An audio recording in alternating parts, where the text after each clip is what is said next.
Hi everybody. A very good morning. Only 3 of you are there. Anyways, just maybe wait for only 1 more minute so that when people join, then we can start. So, are you guys doing good? And a happy Pongal for all of you. Happy Pongal, sir. Happy Pongal, Harita. So I know you would have woken up just now. Hope you had your coffee or tea so that you're not feeling sleepy.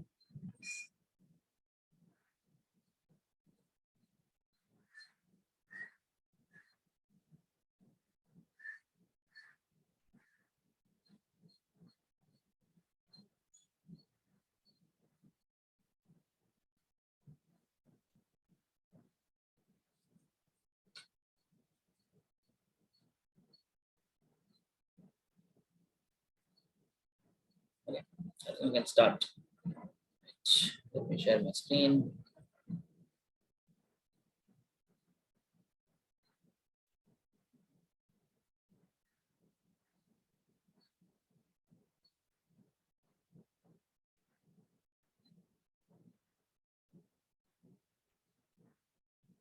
So we were seeing this carbon and its compounds, if you can remember, right? Last class, we saw why carbon was so special, right? We saw that there are 3 branches of chemistry: organic, inorganic, and physical, right?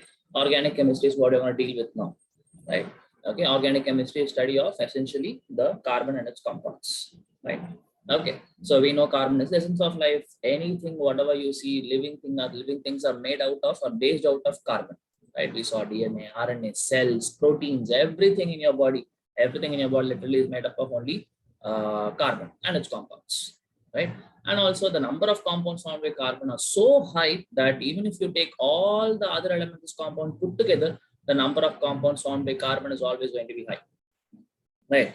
So why is it that carbon is so special? We saw that first reason is that the carbon is tetravalent, right? Now it has a valency of 4. It can neither form, it cannot form ionic bonds, right? It is written here, right? It cannot form ionic bonds, right? Okay, why? Because losing 4 electrons or accepting 4 electrons requires a lot of energy, right? It cannot lose these 4 electrons. It cannot accept 4 electrons because a lot of energy is required. So rather, what is going to do? It is going to share electrons, right? All the 4 electrons in the carbon atom are going to be shared, right? And obviously, it is going to form only covalent bonds, right? It is going to form only covalent bonds. Okay. The other property which makes carbon so special is this special property called as catenation. We know what is catenation. It is the property of that particular element by which a long chain of bonds is formed with itself, right? So you can see carbon, carbon, carbon, carbon like this. A long chain of carbon can be formed, right?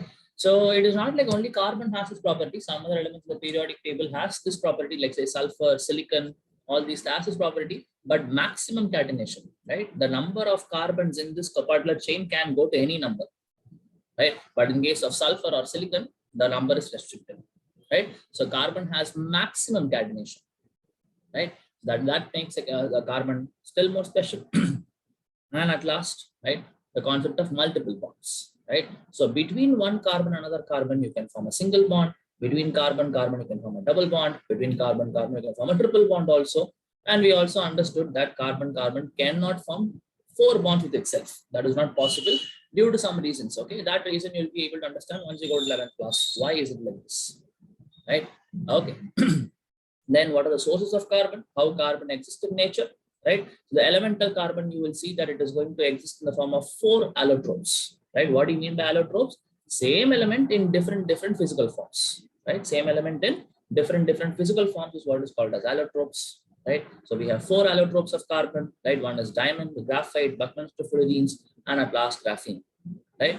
So diamond we know, right? The only difference between diamond and graphite is that in diamond you understand that each of the carbon atom is attached to 4 other carbon atoms, right? Each carbon atom attached to 4 other carbon atoms, right? So you will form a very huge network, 3D network of covalent bonds, and that's the reason why you see that it is a very hard substance. Diamond is one of the hardest substance known on Earth, right? Okay. So and also we understand that it is a bad conductor of electricity. right? Because there are no free electrons, right? Diamond doesn't contain no free electron because we understand that all the 4 electrons that are there in the valence shell are involved in bonding, right? That's why diamond is a bad conductor of electricity. Okay, now when I go to graphite, right? Now graphite is like a layered structure, right? So we are going to have each of the carbon atom attached only to 3 other carbons. Very important point. In diamond, each carbon atom attached to 4 carbons. Like here in graphite, each of the carbon atom attached to 3 other carbons only, right? So obviously the 4th electron, only 3 are involved in bonding. So 4th electron is actually free, that will move inside the conductor like this. So definitely graphite is going to be a good conductor of electricity because of this reason, right? Okay, and at last we have carbon 60, C60, Buckminster Fuller is also called as buckyball, whatever, we are going to have 60 carbon atoms attached with itself in the form of a ball, a football kind of structure, right? And at last graphene, this is not in your syllabus, but still you can know this, right? So graphene is nothing but a single layer of graphite, right? From graphite, I just take one layer of graphite, that is going to be called as graphene, right? Okay, fine. Now, obviously, because of this reason, it's highly flexible. The superconductor, what is superconductor? We know there's something called as resistance. Superconductors will have almost zero resistance. Almost zero resistance. Okay, fine. So these are all the things we saw last class, right? Anybody has any questions from this? Till now, what have we saw? Did anybody join after that? Okay, no, I don't think so. Fine. Okay, people, we'll move on. I will continue. Right. Now what we understand is what are all the different compounds of carbon. Right? What are all the different compounds of carbon, right? Like in the sense that actually what are we going to see? There is a technical term I'm going to introduce you to, right? That is what is called as functional groups. Okay, right. So people, right? So carbon, right? As I told you, carbon can literally form a bond with any element in the periodic table, literally any element in the periodic table. Okay, but there are certain constant things, right? There are certain constant, any carbon compound you take or any biomolecule you take, anything which is inside your body, right? Any biomolecule you take, there are certain things keep on repeating. There are certain types of compounds which actually, are constant inside our body. Okay, right. We'll see what are they. What are these kind of compounds, right? So first one is what is called as hydrocarbons. Okay, first one is what is called as hydrocarbons. Now, from the name itself, you can understand people. Right? From the name itself, you can understand we are going to have hydrogen and carbon only. Right? In these kind of compounds, people, we are going to have hydrogen and carbon only, hydrocarbons. All right. Okay. Now, then I can have basically fine. These hydrocarbons, people, right? These hydrocarbons, right, can be classified into 2 major types. Okay, can be classified into 2 major types. Okay. Now, for your level, that is enough. Okay, actually, I'll tell you the entire thing itself, right? So, hydrocarbons, as I told you, can be classified into 2 types. One are what are called as aliphatic hydrocarbons. Okay, aliphatic. Okay, and the other one are what are called as alicyclic hydrocarbons. Okay, now what are these things? What is the basic difference between these two? Aliphatic hydrocarbons are straight chain compounds. They are straight chain compounds, right? Whereas alicyclic compounds are ring structures. Right? Aliphatic compounds are ring structures. Now, what is the basic difference? Now you look at this, for example, right, people. Now you have, say, 4 carbon atoms. Okay, you have 4 carbon atoms like this. 1, 2, 3, 4. Okay. Now, people, whenever you are going to write any structure, you should always remember this point. For every carbon atom, there should be 4 bonds because I know carbon is tetravalent. Okay. Any carbon atom you have, any molecule, anything you take, any carbon atom or any carbon compound you take, each of the carbon atom, not only 1 carbon atom, 2 carbon atom, whatever be the number of carbon atoms, you should have 4 bonds for each of the carbon atom. Okay, you have to keep that in mind, right? So now I'm telling that I have 4 carbon atoms like this, bonded like this. Okay, now you see that for this carbon only 1 bond is satisfied. For this carbon, 2 bonds are satisfied. For this carbon, 2 bonds are satisfied. For this carbon, again, only one bond is satisfied. Right? So now, what is the other thing? Now we're talking only about hydrocarbons here, right? So we have 4 carbons. Obviously, the other bonds, whichever bonds which are not satisfied, right, are going to be hydrogen. Okay, people, right? So for this carbon, we say that we understand there is only one bond, right? So all the other 3 bonds, there should be 4 bonds. One bond is already there with carbon, right? Now all the other bonds should be satisfied by hydrogen. Done? Now you see that this carbon has 4 bonds. Okay. Now for this carbon, 2 bonds are satisfied, right? So the other 2 should be hydrogen. Very simple. Same way, for this carbon, we can say that this bond and this bond are satisfied, right? So 2 more bonds are required, so 2 hydrogens. Okay. For this carbon, only 1 bond is satisfied, so I need to have 3 more bonds in the form of hydrogen. Okay. So you understand that this is a straight chain compound. Is it not? Straight chain like this. Okay. Those comes under aliphatic compounds. Okay. Those comes under aliphatic compounds. Okay. Now I can also write this structure like this, people. Every time I don't want to write every bond like this. Okay. I will be able to represent it as, say, this carbon has 3 hydrogens, first carbon. So I'll write it as CH3. And this carbon has 3 hydrogen, and that is bonded with another carbon, which is having CH2, because there are 2 hydrogens here, and that is attached to another 2 CH2, and this carbon is again going to be CH3. Okay. This is another way of representing this particular structure. Very, very easy. Okay. Anyways, so we understood that aliphatic compounds are straight chain compounds. Now, what are alicyclic compounds then? I told you that they are ring structures, right? Now you will not study them, but still you can just know it, right? Okay. So now the same 4 carbon atoms, people, 4 carbons. Now what I'm going to do is I am going to make a ring out of it. Look at this. Fascinating, right? Okay. Now same 4 carbon atoms only, but that was a straight chain compound. But this one, whatever I'm writing, is in the form of a ring. All right. Okay. Now again, you have to satisfy the hydrogen, because only we're talking about hydrocarbons, right? So for each of the carbon atom, if you check, this carbon atom has 1, 2. This carbon atom has 1, 2. This carbon atom has 1, 2. This carbon atom has 1, 2. Every carbon atom in the ring has 2, 2, 2 bonds already satisfied. Okay. And whatever is missing, right? Whatever is missing, that is going to be hydrogen. Okay, people. So if I check for this particular carbon, 2 bonds are already satisfied. So there should be 2 more hydrogen molecules like this. Okay. For this carbon, 2 bonds are already satisfied. So 2 bonds like this for hydrogen. Again, for this 2 bonds will come. Again, for this 2 bonds will come. Okay. Right. Now, again, I'll be able, like, this is like what? How will I able to little more specify a structure? I can write it like this: CH2. All of them are CH2s. Understand, right? All of them are CH2, CH2, CH2, CH2, CH2, and all the carbon atoms are bonded. Very, very simple. Right? I can also represent this structure by putting just a square. Right? Now, whenever I write like this, people, whenever I write like this, each of the vertex points are actually carbon atoms. Carbon, carbon, carbon, carbon. That's what you understand.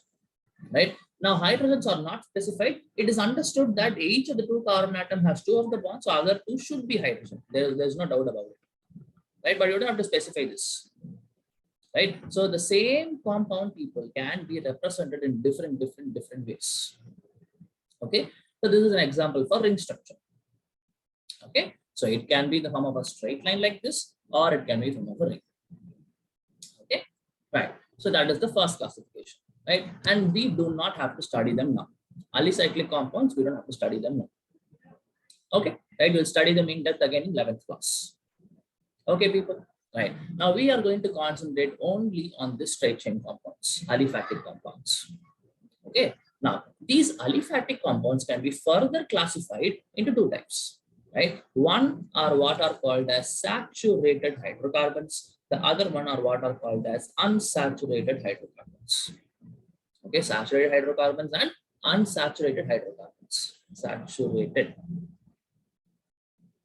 Okay, saturated and unsaturated hydrocarbons. Now, what is the basic difference between these 2? So, people, here in saturated hydrocarbons, we are going to have only CC single bonds.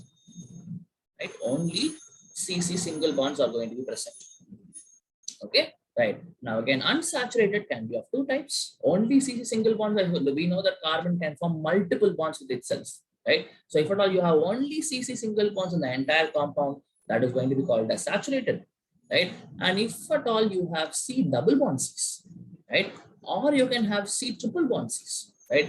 Other than single bond, if you have a double bond or a triple bond between the carbon, that particular compound is what is going to be called as unsaturated compounds, unsaturated aliphatic hydrocarbons.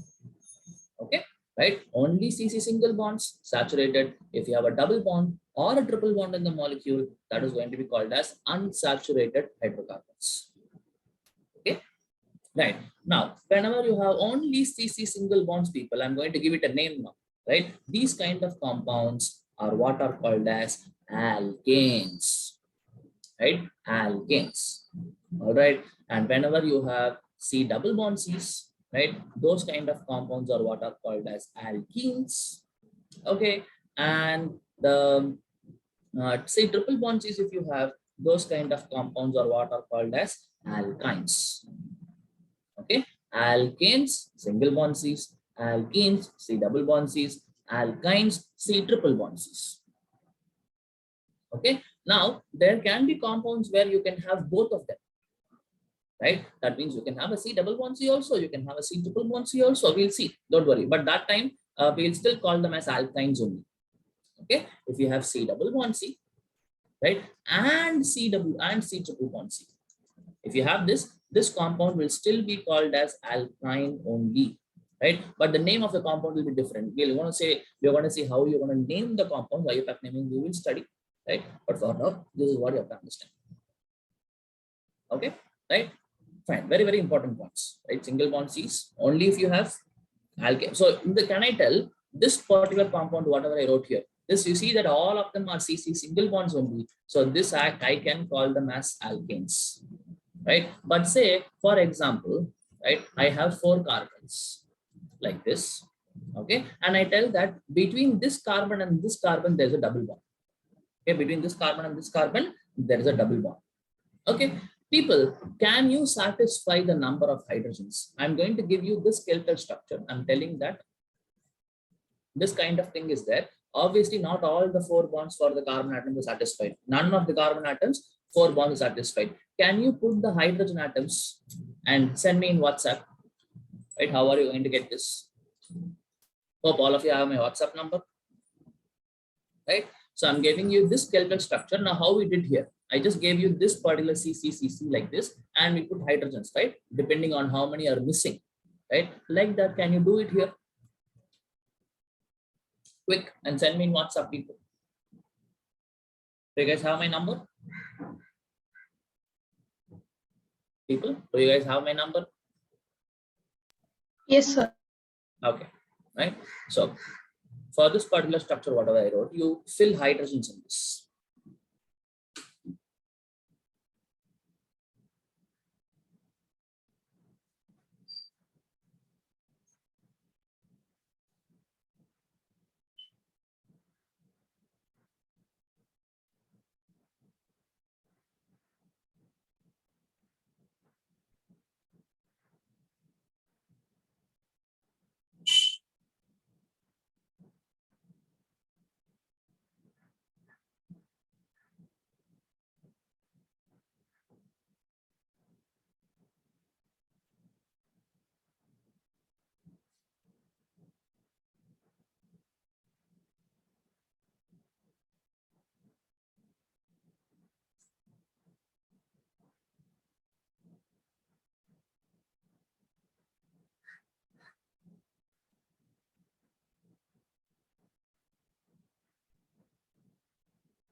Okay, Harita. Good, Harita. It's correct. Right, very, very simple, right, people? Okay, so for this carbon, only, yeah, one more came, I guess. Second.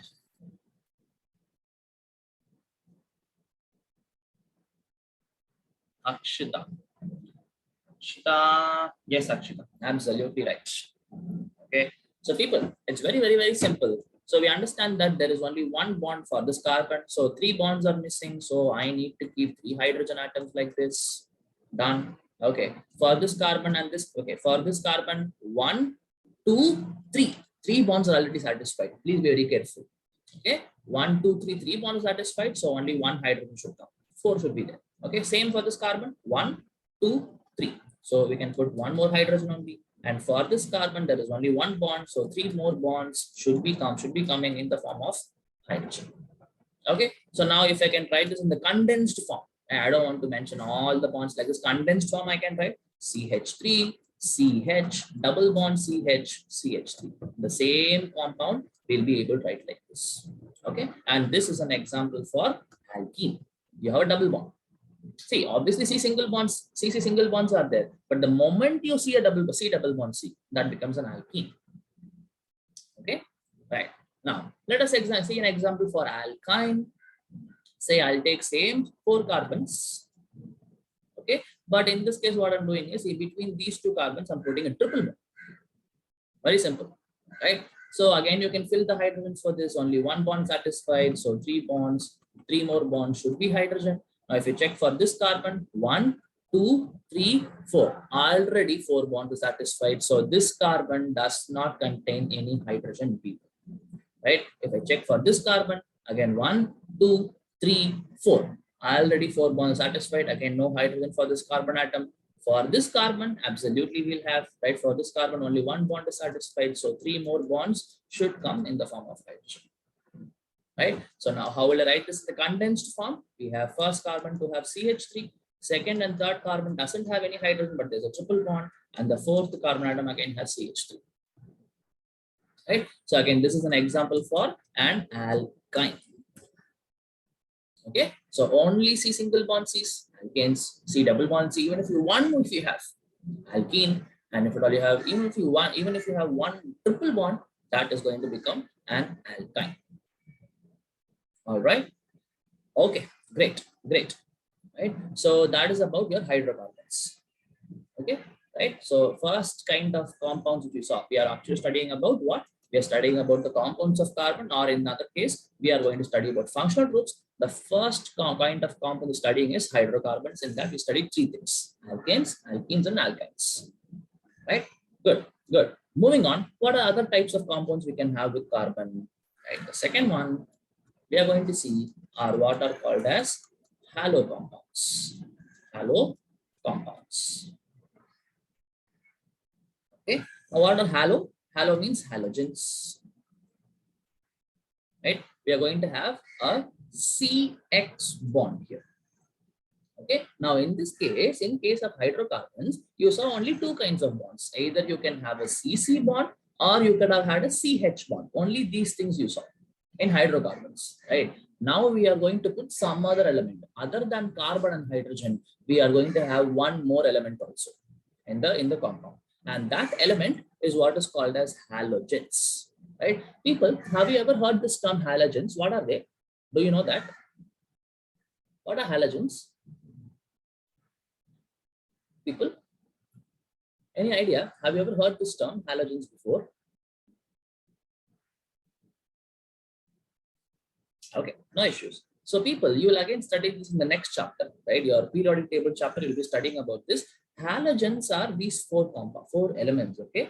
The fluorine, chlorine, bromine, and iodine. These 4 together are what are called as halogens. Okay, fluorine, chlorine, bromine, iodine. Okay, now those are what are called as halogens. Okay. Now, if at all carbon in the compound, you have a CF bond or a CCl bond or a CBr bond or a CI bond, right? Now, those kind of compounds are what are called as, actually I can tell that they are what are called as halo alkanes or alkenes or alkane, doesn't matter, depending on what you're going to have, right? Halo alkanes, halo alkenes, halo alkynes. Again, it will come depending on whether I have CC single bond, CC double bonds, or CC triple bonds. Right? Say I can give you one example. Say for example, I can have, say I take 2 carbon atoms only. Okay. Now I'm telling that in this carbon, there is a fluorine atom. Okay. In this carbon, there is a fluorine atom. Okay. Now, obviously the other thing should be hydrogen. So if I tell that only fluorine atom is there in this carbon, okay, let us check how many bonds are satisfied. For this carbon, 1, 2. 2 bonds are satisfied, right? So 2 more should be hydrogen. Same way, for this carbon, only 1 bond is satisfied. So I should have 3 more bonds in the form of hydrogen. Very, very simple. Okay, so how do we write this now? We can write this like this: CH2 and 2, this is CH2, right? This is CH2, and to this carbon there is a fluorine, okay, and to the next carbon atom is CH3. So this is how you represent this compound. Very, very simple. So other than carbon and hydrogen, you can have a halogen also. That becomes a haloalkane or a haloalkene or a haloalkyne. Doesn't matter. Okay, we will see. Right? So you understand that this is also possible. Right? Other than carbon and hydrogen, we can have a CX bond. This X is what? X can be either F or Cl or Br or I. Right? This CX bond should be present. That is when we'll be able to call them as halo compounds. Okay. Right, that is the second type of things you can have. Okay, next. Third one are what are called as alcohols. Okay, now in COVID times, right, we know what is the use of alcohol. It is a very strong disinfectant, right? It is a sanitizer. Every sanitizer bottle you will see will have some alcohol, and obviously alcohol is a beverage, right? People drink alcohol, right? So what exactly is this? We'll try to understand.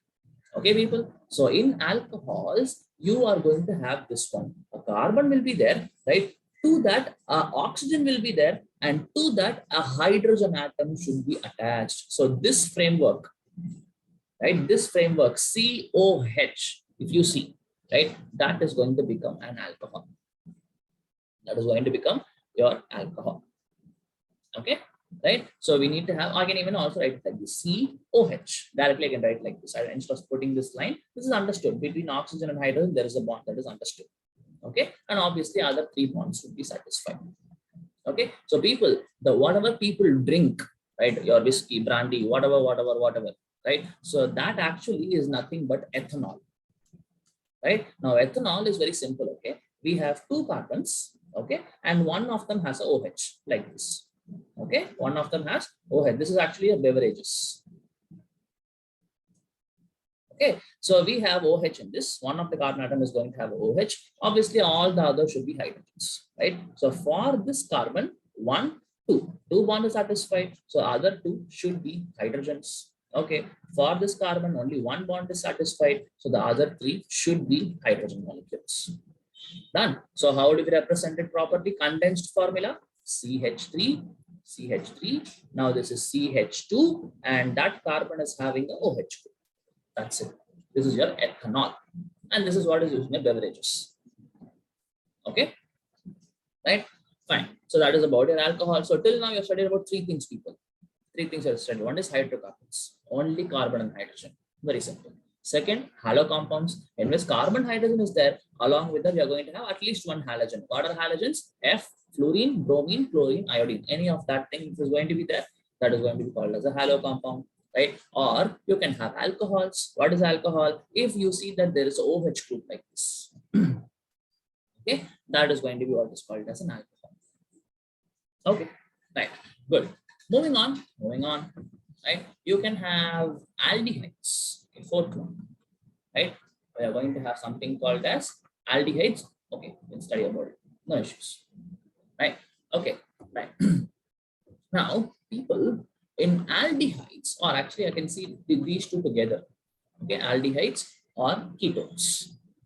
Okay, 4th one is what is called as aldehydes. Aldehyde and ketone are different compounds. Okay, but they have almost similar structure. Okay, they have almost similar things. Okay, so what is going to be there? In case of aldehydes or ketones, people, this framework, whatever I'm going to draw now, you will find it in any aldehyde or ketone. Okay, so you are going to have this C double bond O.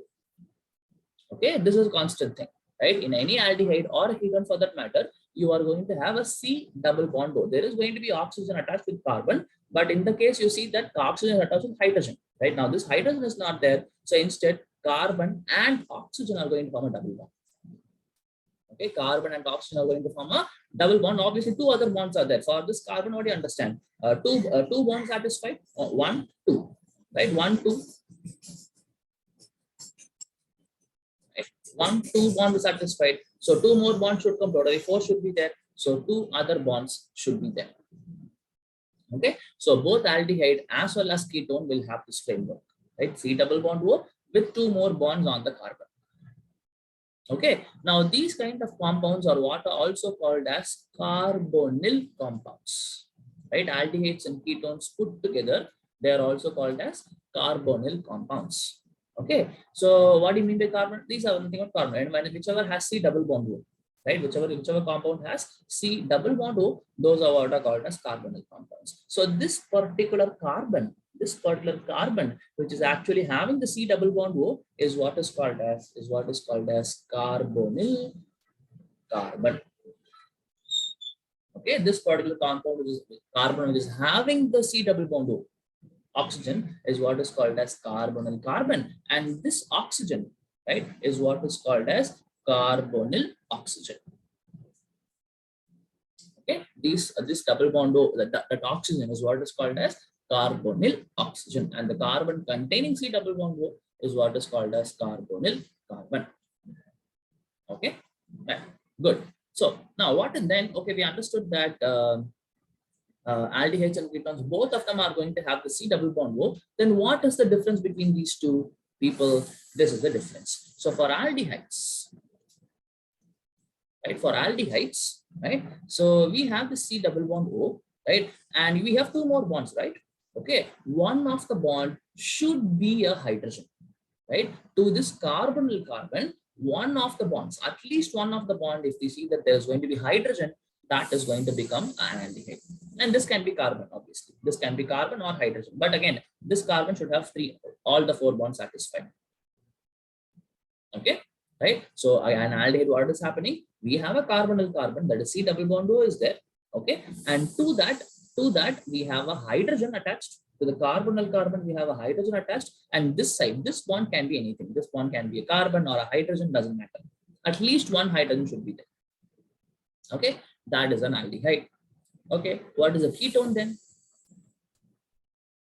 Right, so people, ketone is going to have a C double bond O. As I told you, both of them will have C double bond O. Two more bonds will be there, but in this case, there is no hydrogen attached to the carbonyl carbon. Both of them are carbons. Again, four bonds should be satisfied for the carbon atoms. Right? Okay. Now, what can be the simplest of aldehydes? Now, the simplest of aldehyde can be if both the bonds are satisfied by carbon, it's in hydrogen itself. So we can have C double bond O, H and H. Right? Now, this can also be written as in the condensed form. How can I write? I can write it as HCHO. Like this, right? This is nothing. Oxygen, carbon, two hydrogens, right? HCHO. We can also write it like this. Right? So people, this is the very interesting compound. Okay, this is what is called as formaldehyde. Okay, this is what is called as formaldehyde. Okay, now you might have gone to your biology labs, right? You might have gone to your biology labs, and you will see that, say, I don't know whether you have seen this in my school, they were actually storing dead snakes, dead frogs, dead cockroaches, right? They will be storing their dead bodies in some solution. Is it not? In the bottle, there'll be some liquid, and into that liquid only they have put the specimen. Have you ever seen it, guys? Have you seen that? Have you seen those things? No, sir. Okay, right. Next time you go to your biology labs in your school, see it. Okay, they would have stored, or in general, embalming, they say. Right? There's something called as embalming. I don't know if spelling is correct or wrong. If at all, say someone is dead. Okay, someone is dead, and say for his or her final funeral, say the guy or say the husband or say the son has to come from, say, a foreign country. Okay, now till he comes, the body should not decompose, isn't it? The dead body should not decompose. So we will be injecting that particular body with some injection, right? Now that injection is what is this formaldehyde. Okay, or when you go to your biology labs where you see that the dead specimens are stored, right? That actually is a solution of formaldehyde. Okay, right? This is actually used for preserving dead bodies. Okay, this HCHO is used for preserving dead bodies. Very, very interesting thing. Okay, right. Fine. So that is the most simplest of aldehydes. Both side you have hydrogen. Okay. Now what can be the other? Like anything can come, right? There is no restriction to the number of carbon atoms you can have. So one thing is fixed. Hydrogen is fixed. Okay. So for example, if I put one more carbon here, right? Now this carbon again should be satisfied by three more bonds, right? And all the three bonds can again be hydrogens here, right? So how do you write this compound? Now this is CH3 part, CH3, and you understand that there is a C double bond O and a H, and this can also be written as CH3 CHO. It is understood. When I write CHO, people, it is understood that we are talking about C double bond O and a H. Okay, right? Like this, I can keep on increasing the carbon chain, right? I can say, for example, you can have a C double bond O with a H. Now say I have another carbon, right? There's another carbon, something like this, right? Now for both of them, the tetravalent should be satisfied 4 bonds. So this will have 2 hydrogens, this will have 3 hydrogens, right? So now how can I write the condensed formula now? This is the first carbon is CH3, second carbon atom is CH2, third carbon atom is CHO. That's it. Or you can also write it as CH3, CH2, C double bond O with a H. Anything, all the things represent the same, right? So these are all, I like this, you can keep on increasing the carbon chain. If I remove this hydrogen and put a carbon, again you have 3 more bonds, again carbon, carbon, like this, you can keep on going. There is no restriction for you. All right. Okay. Now let us see ketones. What are all the different kinds of ketones we can have, right? Okay. Now we understand that in case of ketones, we need to have the C double bond O, and both side carbon atom should be there. Both side carbon atom should be there. Now again, for the simplest of all ketone should be having this kind of framework, right? Okay. Now obviously all the other things can be hydrogens. Right now, how do you write the condensed formula now? You have the first carbon to have CH3, second carbon to have a C double bond O, third carbon to have a CH3. Very simple, right? Now, again, I can increase the chain length, right? I can increase the number of carbon atoms. Say I have a carbon atom like this. Say this side 2 carbon atoms, this side only 1 carbon atom, or say this side 2 carbon atom, this side also 2 carbon atom. Any kind of combination you can have. Right? So again, this carbon atom, 2 more bonds are required. For this carbon atom, 3 more bonds are required. Right? For this carbon, 3 more bonds are required. Right? Now, how to write the condensed formula, people? Condensed formula is a CH3. Right? The second carbon atom is C double bond O. Third carbon atom is CH2. Fourth carbon atom is again CH3. Right? Okay. So like this, you'll be able to keep on increasing the chain lengths. All right. Okay. So that is about aldehydes or ketones. C double bond O is common. If at all to that C double bond O, even if one hydrogen is attached, I'm talking only about the C double bond O, not to the other carbon atoms. There can be n number of carbon atoms. I am talking about the carbonyl carbon. Okay. To the carbonyl carbon, even if one hydrogen is attached, aldehyde, if both side carbon atom is there, ketone. That's it. Right. Together, these are what are called as carbonyl compounds. All right. Anybody has any questions you want to ask them? People? Okay. I suppose everybody is following. If there's anything, please let me know. This is a chapter where you will get so many doubts you will get. Okay. Whatever be the doubt, please feel free to ask me. Okay. You don't have to worry about whether it's a bad doubt or a good doubt. I already told you about this. Please do not worry about any of those things. This chapter, you are bound to get doubts because this is an entirely new kind of thing you're studying. Okay. So if at all you have any problem anywhere, please do let me know. All right, people. Okay. Moving on. So that's about, this is the 4th kind of compounds we saw, aldehydes or ketones. Before that, we saw alcohol, which is going to have the OH. These are halo compounds where you have a carbon halogen bond, that is CF or CCl or CBr or CI bond. And we saw hydrocarbons, alkanes, alkenes, and alkynes. Single bond Cs, double bond Cs, and C triple bond Cs. All right. Okay. Now we have the last one coming to you is carboxylic acids. Carboxylic acids. Okay. Now this you have already studied in which chapter, people? You already studied about carboxylic acid in some chapter. What chapter? In 10th only. Which chapter did you study carboxylic acids? Acid, bases, and salts. Sir. Yes, yes, acid, bases, and salts. So all carboxylic acids are dash acids. All carboxylic acids are dash acids. What acids are they? Mineral acids, sir. Mineral acids? No.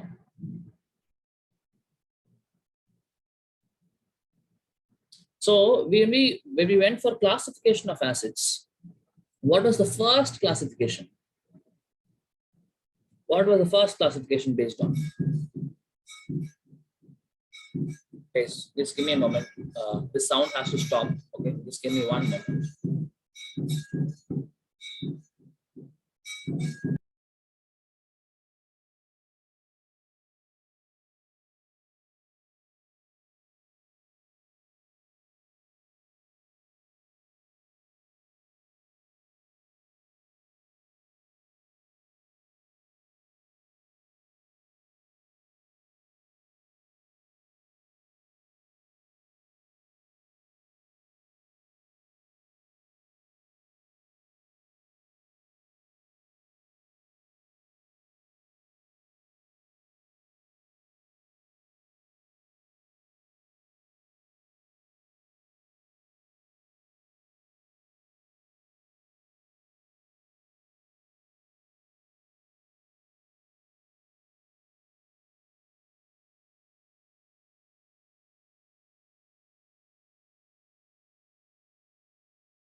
Okay, at last. Okay, so what I was asking is, what was the first classification of acids? Right. So So strong and weak. that is one kind of classification, right? The acid classification based on source. If you can remember, what are the two types? Where is the time from? Right? Do you remember that we had something called as inorganic acids and organic acids? Do you remember this? Okay. What is the basic difference? Organic acids are naturally available. Organic acids are naturally available. These are not naturally available, right? And I told you all the from the name itself, right? Organic chemistry is what we're studying, right? So organic acids are going to be carboxylic acids. Okay, right? This you have studied based on source, how they are naturally available or they are man-made. Based on that, you'll be able to classify them into inorganic acids and organic acids. Okay, right? In this, you have studied formic acid is from ant, citric acid is from fruits, oxalic acid is from grape, lactic acid is from milk, so on and so forth. So many things you study, right? Okay, all of these acids are nothing but carboxylic acids. Okay, right. So people, this carboxylic acid, how the structure is going to look, this is also going to have a C double bond. That means it also has a carbonyl carbon, but these two sides, right? These two sides are not only going to be hydrogen and carbon. To this side, one of the side should be a OH. Again, right? A conglomeration, like a combination of both C double bond O with an alcohol. carbonyl compound with an alcohol. I know OH, if it comes, it is going to be called as an alcohol. Right? So this thing is common, right? This can be anything. This can be either carbon or a hydrogen. I mean, this side, right? Either it can be a carbon or a hydrogen, doesn't matter. Okay, so we have this OH present with this carbonyl compound. This is carbonyl carbon, right? This carbon is carbonyl carbon. Okay, so I can also write it as COOH, like this I can write. Okay, this carbon should be attached to another carbon because you understand that this is one bond, second bond, third bond satisfied. So obviously only one bond is remaining, isn't it? So this COOH, if you see, that is going to be a carboxylic acid, and this is exactly the structure. This is condensed form, right? And this is the actual structure: C double bond O with one OH. Okay, right. So what is the most simplest of compounds we can have? Simplest of carboxylic acids we can have C double bond O OH, and this side, say I can start with one simple hydrogen. Okay, now this is I can write the condensed formula HCOOH. And people, this is what is called as formic acid. This is what is found in ants, ant bite, right? This is what is there, formic acid, HCOOH. Right? What can be other carboxylic acids I can have? Say we have the C double bond O and the OH. Say instead of a hydrogen, I put a carbon, right? Now again, 3 more bonds should be satisfied, and that I can put it as, say, 3 hydrogens, right? So now what I can have, this first carbon I can write it as CH3. Then we have the C double bond O and OH, right? And I still more condensed formula, CH3COOH. This is how we write it. And this is what is called as your famous acetic acid, or it is also called as ethanoic acid. Okay, don't worry about the names for now. You will study about names in depth. Okay, right? So again, you can have still more coming up. Right, say you have this C double bond O OH. Now this carbon attached to another carbon, you can have something like this. Now also say this carbon should have 2 more bonds, hydrogens. This carbon should have 3 more bonds, hydrogen. So in the condensed formula, CH3, CH2, C double bond O OH, or I can also write it as CH3, CH2, COOH. Right. So these are all the different functional groups you will study in this chapter, right? There is one more also you can study, right? There is one more also you can study, but I will teach them when I talk about the reaction part, right? For now, this much is enough, right? Carboxylic acids, aldehydes or ketones, alcohols, halo compounds or haloalkanes, haloalkanes, haloalkenes, haloalkynes, and also you can have hydrocarbons, alkanes, alkenes, and alkynes. Right? So these are all, now you have so many other functional groups, okay? So many other functional groups are there, but for now, for your level in the 10th class, this much is enough. You will study more. You'll study more when you go to 11th class. There are so many things are there. Okay, right? Fine. So that is about your, this thing, right? Different functional groups, different compounds of carbon. Right. So next thing what we will study is about the name. How do you name this? We are going to study about IUPAC naming. What is IUPAC? IUPAC is International Union of Pure and Applied Chemistry. Right? That is the full form. What is IUPAC? It's an organization. Okay, IUPAC is an organization. How do you have United Nations? Right, UN you have, WHO you have, something like that. For chemistry, we have this body. We have this international body called as IUPAC, International Union of Pure and Applied Chemistry. Okay, so these people only decide. Okay, these people, the people of this organization only decide how do you name an organic compound. Right? How do you name an organic compound? Okay. Right, so they have given some rules, and we are going to follow those rules very strictly, and only then you'll be able to get names of the different organic compounds you can have in organic chemistry. Okay, so people, we are going to give names, and those names are what are called as IUPAC names.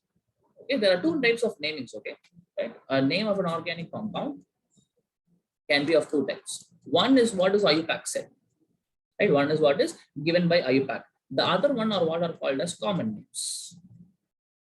Right? That means before even IUPAC came into the picture, there were organic compounds. Isn't it? Before even IUPAC came into the picture, there were organic compounds, obviously, right? So at those times, there certain compounds were called like that. For example, if you check, right, I told you that, for example, if you take this one, right, acetic acid is actually the common name,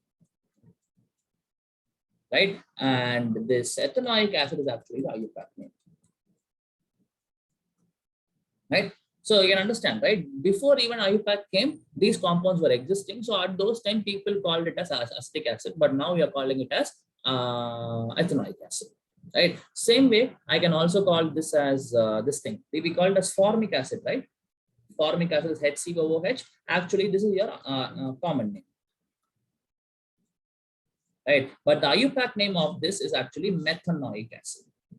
Methanoic acid, right? So like this, not all compounds, but some compounds, right? Some compounds have common names, some compound doesn't have common name, they have only IUPAC names, general.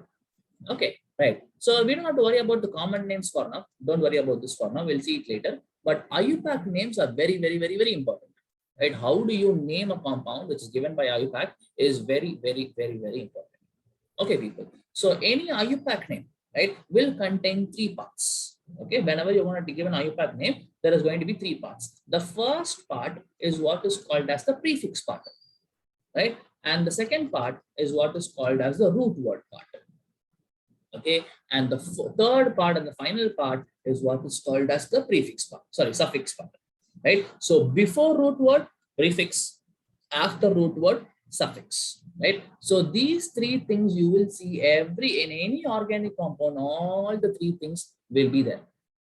Okay, and what exactly are these? What is the prefix? What is root word? What is the suffix? How are we going to use it? Depending on what kind of compound you have, the suffix will change, prefix will change, the root word will change, everything will change. We will study about this in depth in the next class. Okay, right? So hold your suspense. We'll meet on next Sunday to talk about this, right? How do you name how do you give IUPAC name to a compound? What is the prefix? What is root word? What is suffix? Everything we'll see in detail, right? Anybody has any questions to ask me? Any doubts anywhere? Okay, fine, people. If that's the case, we can stop right here, right? And thank you so much. We'll meet again next week. I'm ending the class. Thank you. Thank you. Thank you, sir. Thank you. Thank you.